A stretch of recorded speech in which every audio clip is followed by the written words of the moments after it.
Bonjour, au cassette de bas cette semaine? Ouais, je termine l'armoire.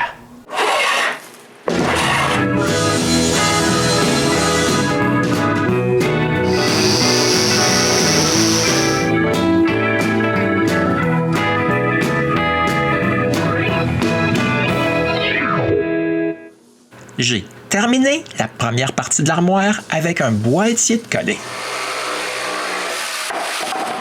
Maintenant, je dois préparer d'autres planches de pain pour le reste de ce qui me reste à faire.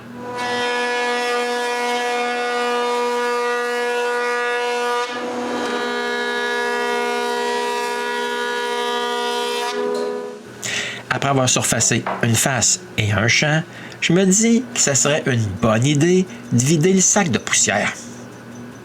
Ouais, mais c'est juste après l'avoir enlevé que je m'aperçois que le filtre aussi était presque plein de petits copeaux. En fin de compte, là, ça nous a fait pas mal de petites boîtes à brûler. Mais le surfaçage du bois, lui, il n'est pas fini. Après plusieurs heures, tout le bois il est surfacé et j'ai encore un sac de copeaux bien plein. Je passe le reste de la journée à coller des panneaux. Ouais, je vais avoir besoin de tout ce bois-là encore. Pendant que la colle sèche, je vais pouvoir m'occuper de pelleter la neige dehors.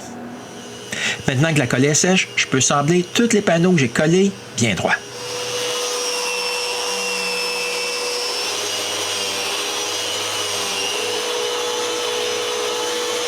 Je commence toujours en mode Rotex, agressif. Ensuite, je change en mode orbital et je ressable le tout encore une fois. Après plusieurs heures, tous les panneaux sont droits et doux. Je peux commencer à travailler ces portes. La première chose que je fais, c'est couper tous les montants et les traverses.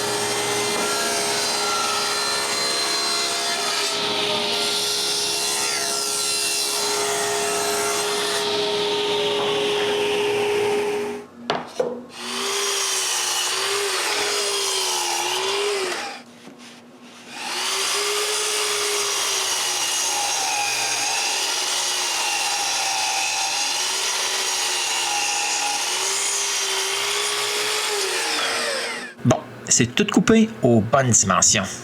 Je peux couper les languettes au bout des traverses.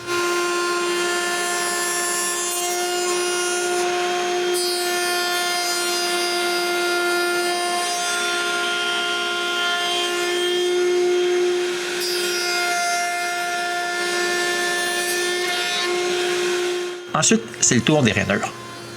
En fait, les 4 portes là, se font pareil comme les deux côtés.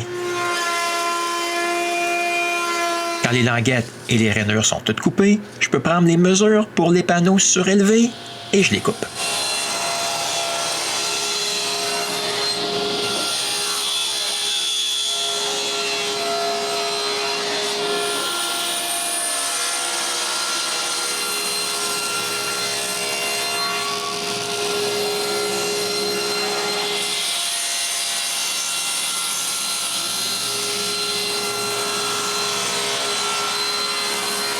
Avec les panneaux coupés, c'est possible de faire le profil surélevé. Moi, je l'ai dit là, c'est pareil comme les côtés. La coupe surélevée se fait en 3 passes.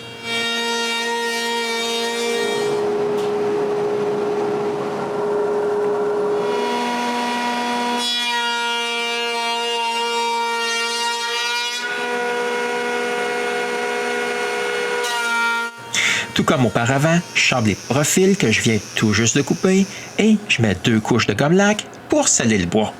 Quand la gomme laque est sèche, j'applique la teinture là où j'ai mis de la gomme laque. Quand c'est fait, il ne reste plus qu'à attendre que ça soit bien sec. Maintenant, c'est possible de coller les 4 portes. Encore une fois, les panneaux ne sont pas collés dans les rainures. Il y a de la colle seulement au bout des traverses. Coller les portes, ça va pas très vite. Il faut s'assurer que tout est bien en place et surtout que ça soit bien droit. Éventuellement, les 4 portes sont collées et il faut juste attendre que la colle sèche. Il faut les mettre ici. Ouais, mais je ne peux pas faire ça tout de suite. Pour avoir la tablette et le haut en ligne avec le fond, l'avant maintenant, il n'est plus vraiment droit avec les côtés. Il faut que j'arrange ça. Donc, après avoir Encore une fois, demander de l'aide à René pour mettre ça sur l'établi. Je rabote le bois à la même hauteur que les côtés.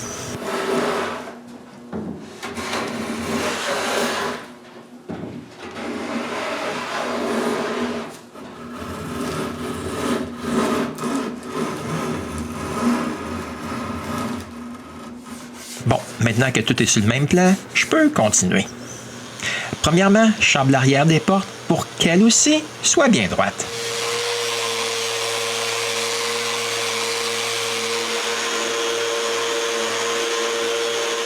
Les voici à leur place. Ouais, mais j'ai coupé les traverses et les montants plus larges que leur vraie dimension. Maintenant, je dois couper les portes à leur bonne largeur.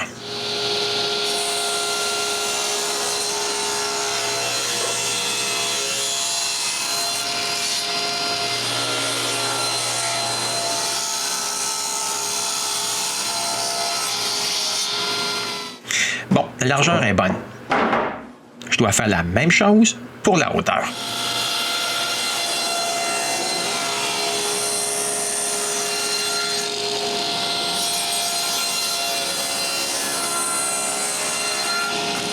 Bon, je vois maintenant que si les portes sont toutes les unes à côté des autres, tout est bien carré et les portes sont parfaites.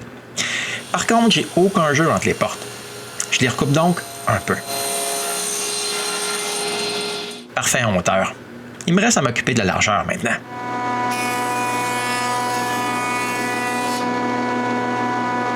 Quand tout est parfait, je peux percer les trous pour les pentures. Pour que tous les trous soient à la même place, j'utilise une butée et je perce tous les trous de gauche. Je déplace la butée à droite et je perce les autres trous.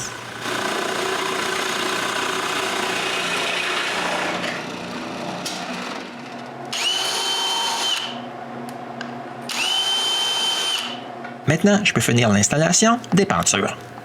Pour visser l'autre bout des pentures à l'intérieur, je mets en serre une porte et je perce les trous pilotes des vis à l'intérieur. Après avoir vissé la deuxième partie des pentures en place, je peux mettre la porte. Maintenant, j'ai juste à répéter la même chose pour l'autre côté. Ouais, mais je ne suis pas capable de faire la partie du haut comme ça. Je dois mettre l'armoire à l'envers sur mon établi. Avec le dessus sur la table, j'ai juste à faire la même chose que je viens tout juste de faire et j'installe les deux autres portes. Voilà de quoi ça a de l'air avec les portes. Ouais, mais je les enlève tout de suite après.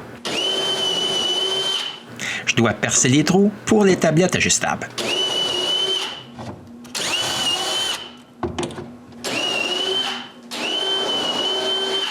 Quand tous les trous de l'avant sont percés, j'enlève le fond et je perce les trous à l'arrière. J'ai des trous pour les tablettes, mais pas de tablette.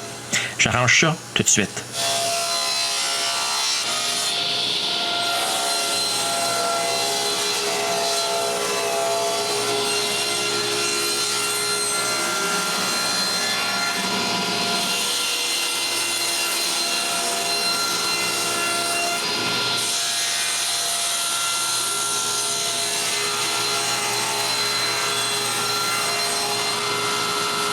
Voici 2 des 3 tablettes en place. Moi, mais j'ai pas fini avec les panneaux que j'ai collés. Il me reste le haut du meuble à faire.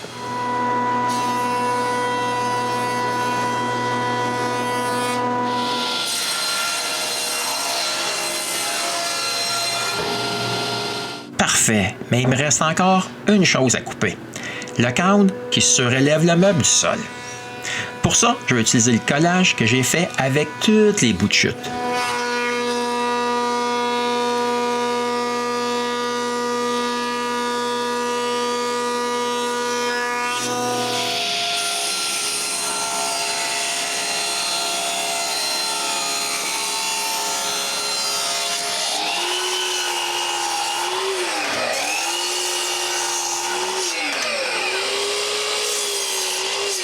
Maintenant que j'ai 3 des 4 morceaux de coupés, je les marque pour des mortaises et je les perce.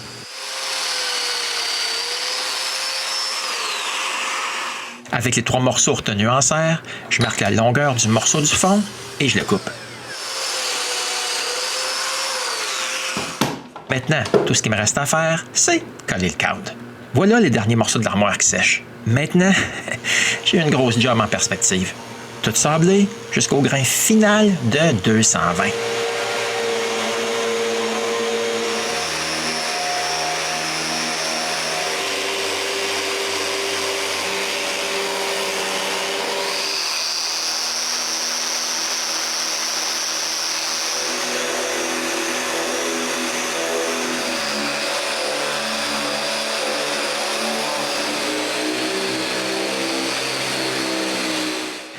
Enfin, c'est fini. Je dois tout nettoyer. Je commence par passer l'aspirateur. Ouais, ça enlève pas mal de poussière. Ouais, mais pas toute. Ensuite, je lave tout avec un diluant à gomme lac.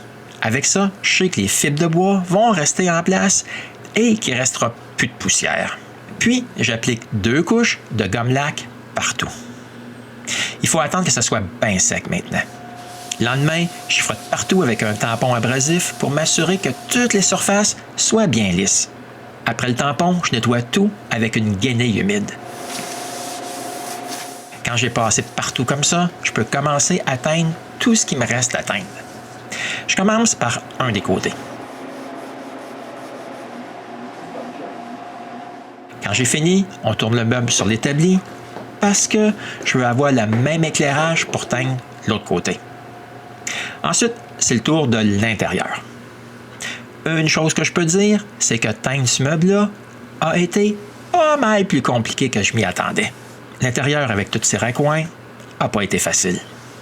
Mais jamais autant que le fond. La teinture séchait tellement vite que c'était vraiment déplaisant. Surtout que ça m'a pris 20 minutes pour teindre tout le fond. Les tablettes non plus n'ont pas été faciles. Puis moi qui croyais que ça aurait été le plus facile. À la fin de la journée, j'ai passé toute ma teinture et voici tout ce que j'ai teint. Comme j'ai plus de teinture, les portes, ils vont devoir attendre. Je passe le jour suivant à vernir tout ce que j'ai teint la veille. La première chose que je fais, c'est d'appliquer du vernis au pinceau sur le champ arrière de l'armoire. Cette partie, non, elle ne sera jamais visible. Donc, c'est bien plus facile d'appliquer du vernis à cet endroit-là au pinceau. Ensuite, on met du ruban à masquer sur les bords du fond. C'est tellement serré dans la rainure que je veux surtout pas de vernis à cet endroit. Ensuite, c'est parti pour vaporiser la première couche de vernis.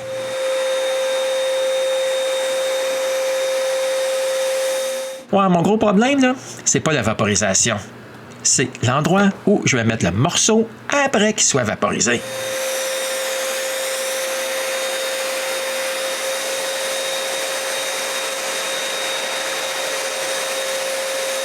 Je mets le dessus sur des pyramides. Les 3 tablettes, je les accroche dans les airs. Quand vient le temps de vaporiser le caisson, je suis pas mal content qu'il n'y ait pas de fond. Parce que je peux y entrer pour vaporiser l'intérieur. L'extérieur, lui, est pas mal plus facile à vaporiser.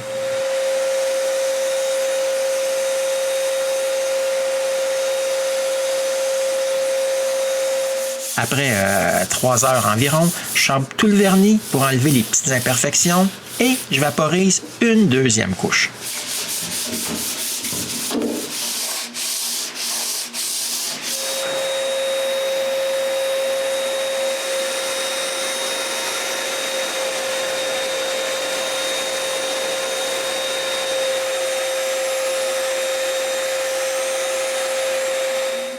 Le lendemain, tout est sec et je peux enlever les languettes que j'ai mises pour qu'il n'y ait pas de vernis dans les rainures du fond.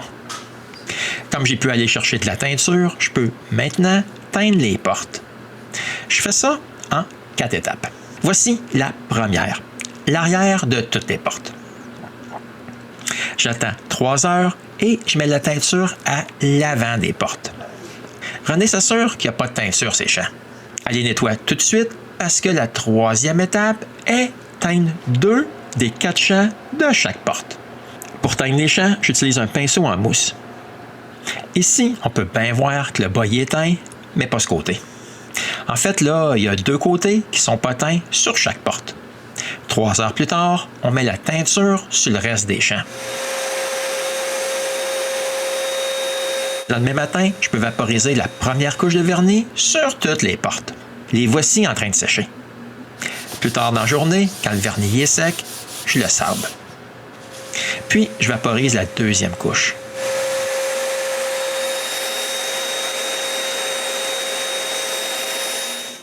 Pour ne pas avoir de marque de pyramide, j'ai accroché les portes dans les airs. Pour ça, j'ai utilisé des crochets dans les trous des vis des pentures. Le jour suivant, je peux faire l'assemblage final. On commence par visser le petit cadre du bas en place. Ensuite, on peut attaquer le fond. Mais avant de pouvoir le mettre en place, il faut enlever le ruban à masquer. Ensuite, on peut le mettre en place. Ouais, une chose que je peux dire, c'est que je n'ai pas fait ça trop lâche. Mais je réussis à le mettre à sa place. Je vérifie si tout est bien droit. C'est pas mal important pour les portes. Ouais, le tout, là, il semble parfait. Mais je prends aucune chance et je place les portes en place. Quand les 4 portes sont placées, je vois bien que tout est parfait. Je peux, sans rien bouger, visser le fond en place.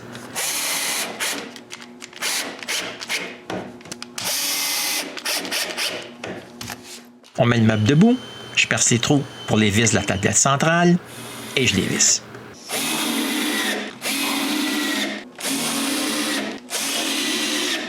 Par contre, je n'avais pas percé les trous pour retenir le haut en place. Pour ça, j'utilise ma toupie. C'est surtout parce que je veux que les 2 vis de l'arrière soient dans une fente pour permettre au bois de bouger avec les changements d'humidité. Quand les trous sont faits, je peux visser le dessus en place. Les 3 vis de l'avant sont dans des trous, tandis que toutes les autres sont dans des fentes. Il ne reste plus qu'à s'occuper des portes maintenant. La première chose à faire, c'est de visser les pentures en place. Ensuite, c'est aussi simple que de les mettre à leur place. OK, les portes sont là, mais c'est pas comment de les ouvrir avec les ongles. Je perce donc des trous pour les poignées.